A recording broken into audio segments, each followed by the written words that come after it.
Hello my children, it's your friendly neighborhood Rave saying hello, how you doing? Today we're going to talk about one of my favorite guitars in the world and my first real professional guitar. I am of course talking about my Buckethead signature Les Paul. Now this guitar is one of my favorite guitars ever.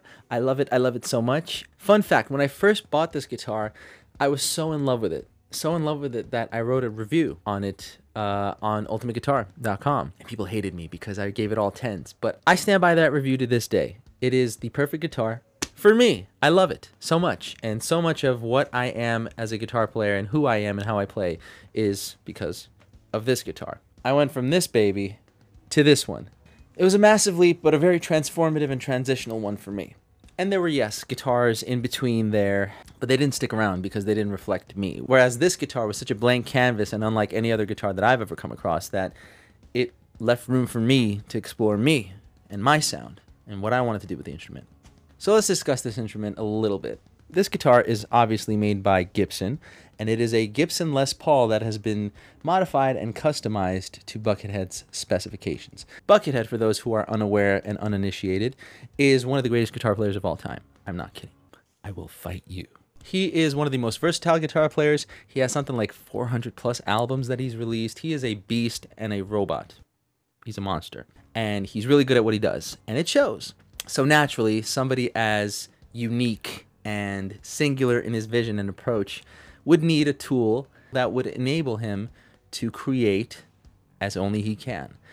And I believe, don't quote me on this, but I believe his partnership with Gibson came about around the time that he was in Guns N' Roses. That's when I came across him. For those of you who know me, know I'm a huge Guns N' Roses nut. They are my Beatles and I love them. Bless you, Father Axl Rose, for introducing me to Buckethead. Fun fact, my first rock concert, really my first concert by myself, by my choosing, where I paid the ticket and everything, was to see Buckethead live at BB King's, which is now closed. That was a great show. He actually blew out his Marshall cabinets in his speaker, so he had to cut the show short, but it was still great. It was like so much rock. But he was playing this guitar. There's so many ways that Buckethead as an artist has influenced me and has more or less touched me as a guitar player.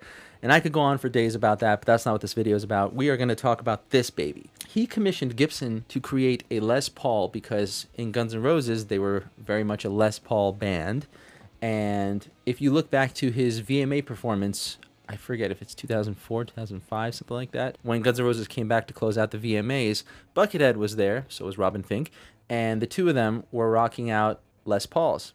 That's kind of their thing. That's kind of the Guns N' Roses sound. Buckethead at the time was playing what seemed to me to be this guitar, this Les Paul, with a orange kind of sunburst look. It was a cool guitar, cool looking guitar, but it wasn't Buckethead's guitar. I think that was like a prototype when Gibson was trying to get his specs down. Find that performance, watch it. It's a great performance, I think. But you will see him playing on, again, what is a modified Les Paul that wasn't quite this, but sort of the in-between stage. Fast forward a couple of years, he finally settles on this guitar, and thank God that he did because it's incredible. It is technically a baritone guitar. It is 27 inches in scale length. It's a very, very, very long neck. A very big neck, too. Look at these ham hocks. I need real estate, right? We're not guitar players. We're guitar neck players. We play the neck. I needed space to fit my hand here when I played. And on a regular Les Paul, it would be cramped as hell. On a Strat, it was okay. But once I'd start going a little higher, it would be a little cramped. This was just butter. I think this is the last run of guitars that Gibson has done up until recently, so that's like, I think, 10 years. For a whole decade, they didn't do guitars with ebony fretboards. This is one of the last ones from the sort of pre-modern day run. I don't even know. There was a point where Gibson would not make guitars with ebony fretboards. This is one of the last ones to come out from that period. It, of course, also was my first guitar with Grover locking tuners, Grover tuners and locking tuners. Of course, it also has the two arcade-style kill switches. I mean, that's just crazy. Look at that. AB, AB all day, baby. Now, the pickups were interesting. Usually, for the longest time, I should say, Buckethead would stick to DiMarzio pickups, but these pickups are actually Gibson made. I believe they are the 496 and 500T. One volume, one tone, three-way pickup selector, and that's it. The cool thing about the body's construction is that it is actually semi-hollow design, which helps with the weight relief. And of course, the neck carve is, oh my God, It's what made me fall in love with this guitar. It's kind of, I think it was described as either a wide D carve or a U carve. No, it's a D carve. I'm pretty sure it's a D carve. Basically, imagine the letter D, and that's how it would fit in your hand. And it's great. It's really fantastic. I love this guitar so much. I'm attached to them. Can you tell? I was able to get my hands on this guitar as a college student. I saved up a lot of money, and I went into the Music Zoo at their original location, and they had this one in stock. I tried it out in one of their listening rooms, and it was just so weird. It really put me in this place of like uncomfort that no other guitar had at that point. Because, you know, usually when you pick up a Strat, you want to play your best Hendrix. When you pick up a Les Paul, you do your best Page or Slash.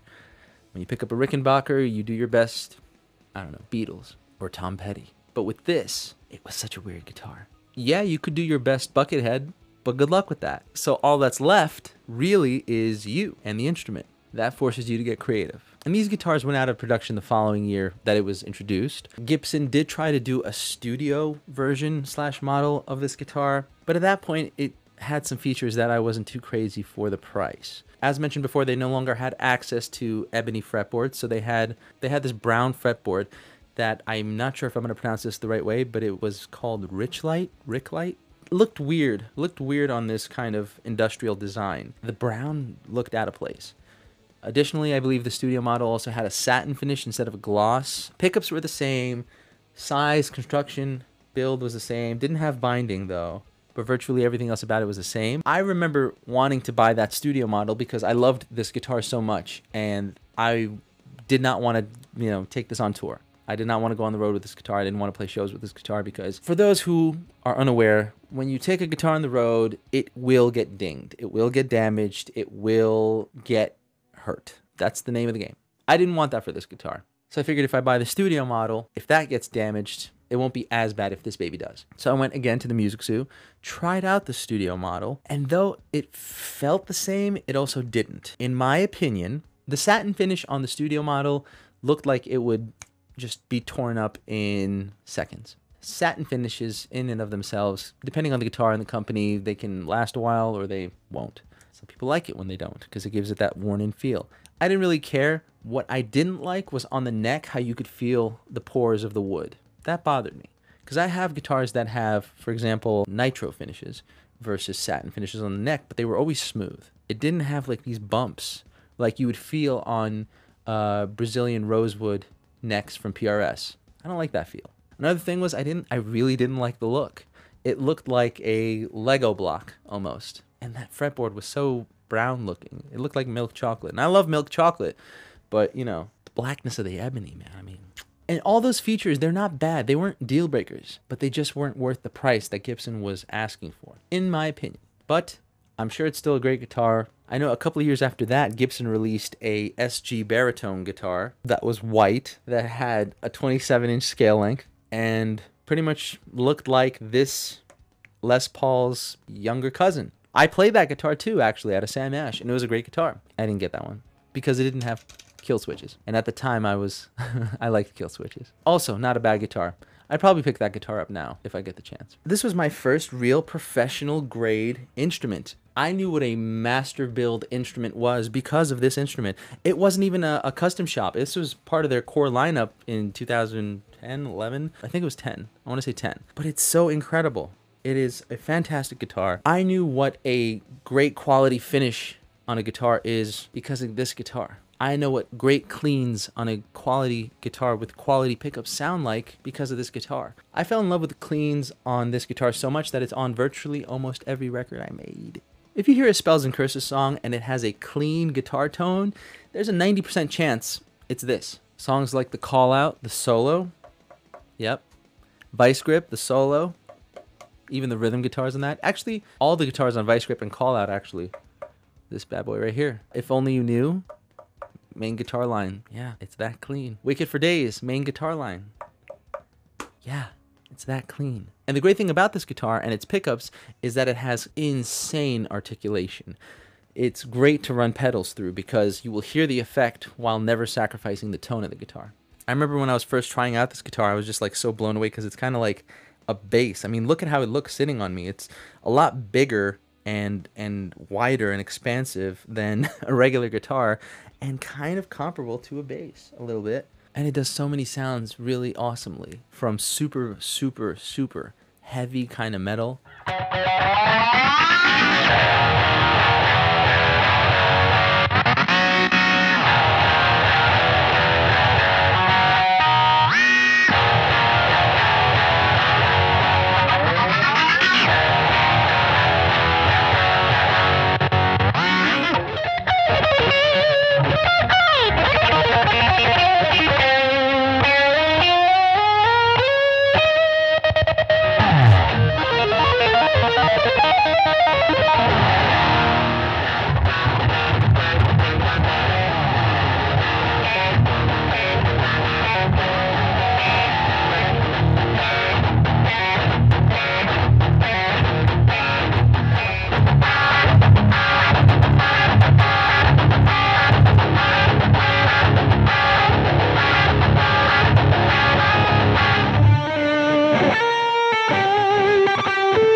to shimmering cleans.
To blues sounds.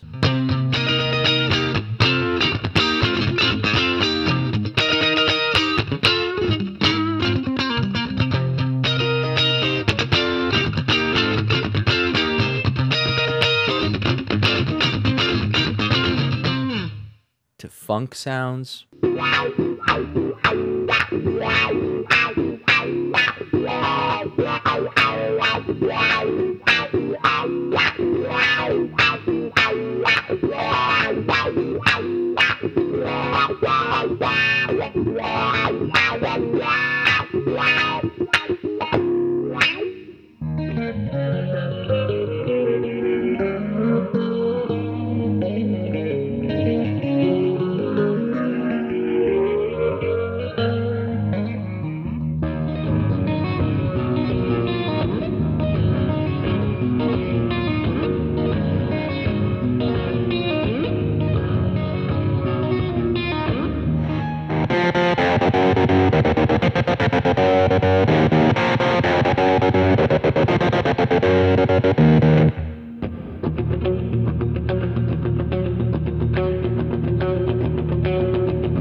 But that's the story of me and this baby. I love her very much. And in my opinion, for big guys that want to play comfortably, that want to shred, have upper fret access with no issues, this guitar was a godsend to me. I love it very much. And if you ever get the chance to either try one out or purchase one, I highly recommend you do it. Thank you guys for watching this episode. I hope it was helpful, informational, and enjoyable for you. Thank you, Gibson, for making this guitar. Shout outs to you. Thank you, Buckethead, for being a monster/robot amongst men. And I will catch you all next time. Take care of yourselves and each other.